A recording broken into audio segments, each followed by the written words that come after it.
কি অদ্ভুত তাই না? ওরা চাঁদের দেশে গিয়ে দেখতে পারে ওখানে অক্সিজেন নেই। আমি খালি পেটে ওদের আশেপাশে ঘুরে বেড়াই, অথচ ওরা দেখতেই পায় না আমার পেটে খাবার নাই। ওরা বুঝেও বুঝে না আমি খাবার চাই, চাঁদের দেশে যেতে চাই না। কি অদ্ভুত তাই না? ওরা মেশিন দিয়ে মানুষের পেটের ভিতরের ছোট্ট পাথরটিকেও দেখতে পাই পেটের ভিতরে বাচ্চা আছে কি না, সেটা ছেলে নাকি মেয়ে। আমি খালি পেটে তাদের চোখের সামনে দিয়ে ঘুরে বেড়াই, কিন্তু তারা আমার পেটের অবস্থা দেখতে পায় না।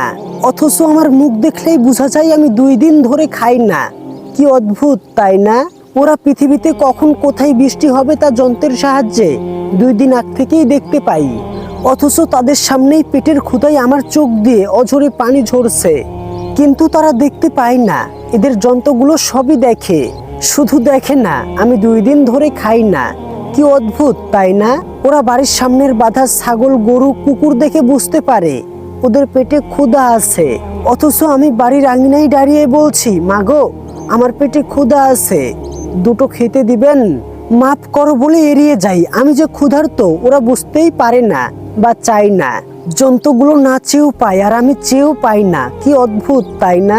ওরা মসজিদ, মন্দিরে কোথাও একটু রং নষ্ট হয়ে গেলে দেখতে পাই, অথচ আমি ক্ষুধায় কাতর বিচ্ছিরি চেহারা নিয়ে উপাসনালয়ের সামনে দাঁড়িয়ে থাকি। ওরা আমার কালো মুখ চোখ দেখতে পায় না।